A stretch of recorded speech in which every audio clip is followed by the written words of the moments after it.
Hello, good evening. This is Hiro again from Totz Adventure, and we are currently here at Buso, Davao Oriental. And pasensya na sa mga sigig katawa. There's some bad spirits around. Like those people over there, they are bad spirits. We are here because we were invited by one of our friends, si Tita Mami. At tomorrow will be the Eidl Fitr, the end of Ramadan, and then tomorrow invite me para mag-explore somewhere diri sa Davao Oriental, and our target location is the Pangyan Falls, tapos Dahican Beach. Dahican Beach napod. Walang katapusang Dahican Beach pag muadto sa Davao Oriental. And I want to introduce you to our friends. Kana sige ingog wala. Si Chiska na. Chiska. Tapos kani si Inday Iring. Si Mishi. Mo ni tagiya sa balay. Actually gapo gid kay ilang balay ay. No? Tapos si Idoy kon kumon naman ng dagwayan eh. That's all. Again, see you tomorrow, guys. We'll wake up early. Our first target location is the Pangyan Falls, and then but first mag-pray sa daw sila. So we are going to wait for them after the prayer. Tapos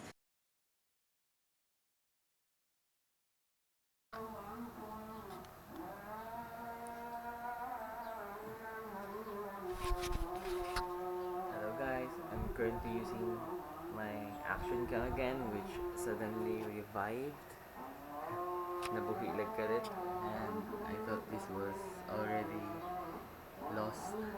So now I'm trying it again. I'm going to use it for our adventure and see kung okay gihapon siya. Good morning, guys.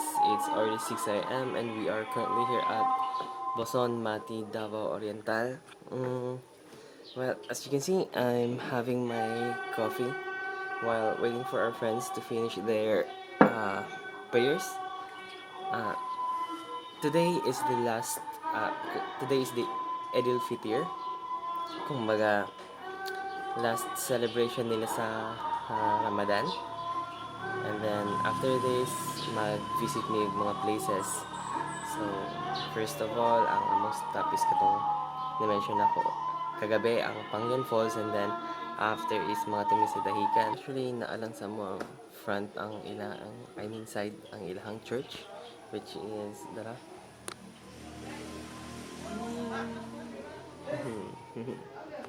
So, it's not going to take so long sa ilahang prayer. Sabi ni Mami, murag around 7:30 siguro, manilang prayer. So after that, we're going to have our breakfast, tapos proceed me sa Pangyan Falls. And, Pangyan Falls is about 15 kilometers down dire. So maybe we are going to ride a motorcycle just to be safe.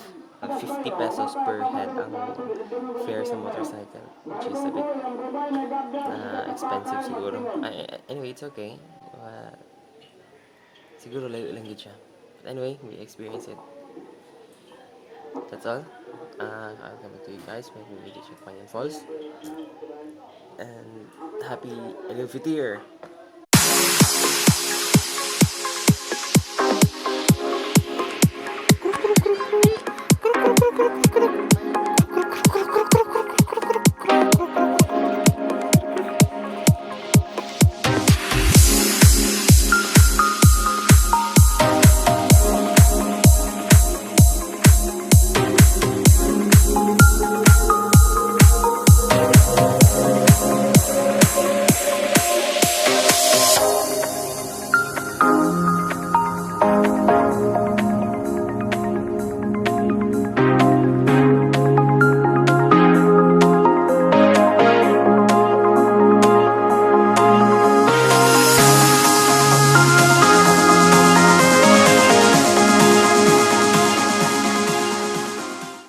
We are currently having our breakfast. Look at our breakfast. So delicious and so simple. Yummy. This one is called panyalam. Panyawan capsule. Hmm? Hello.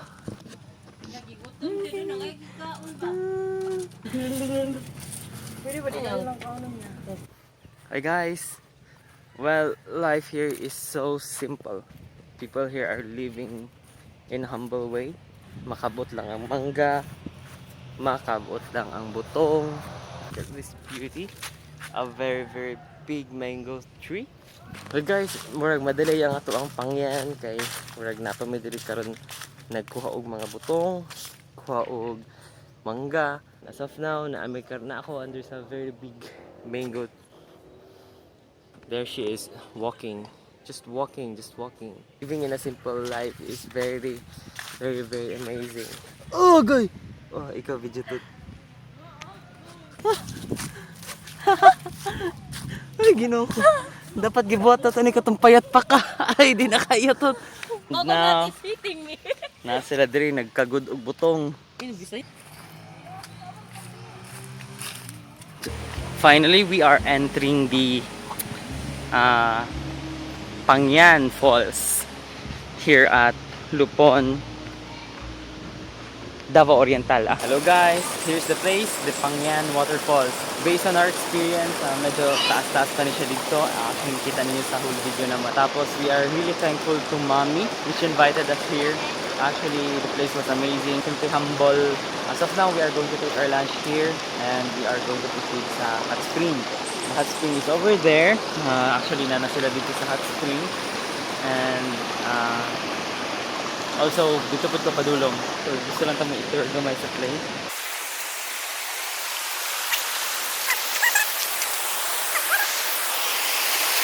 Okay guys, you will see our presentation video or music video.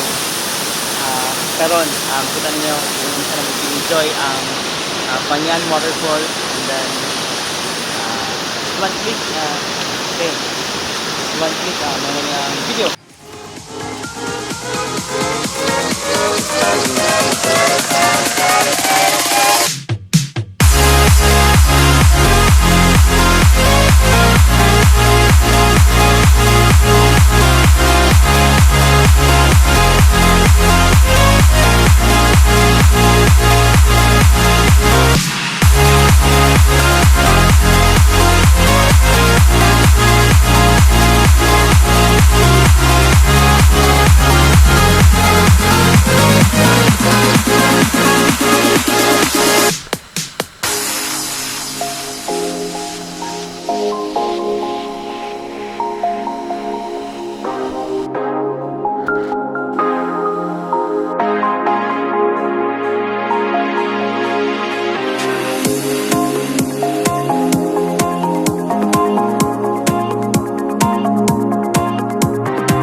We are now having our humble lunch. Di ada ini kanang baso.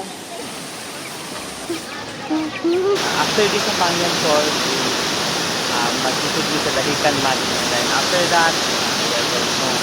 So thank you so much guys. Salamat. Thanks for the adventure. And yes, let's explore.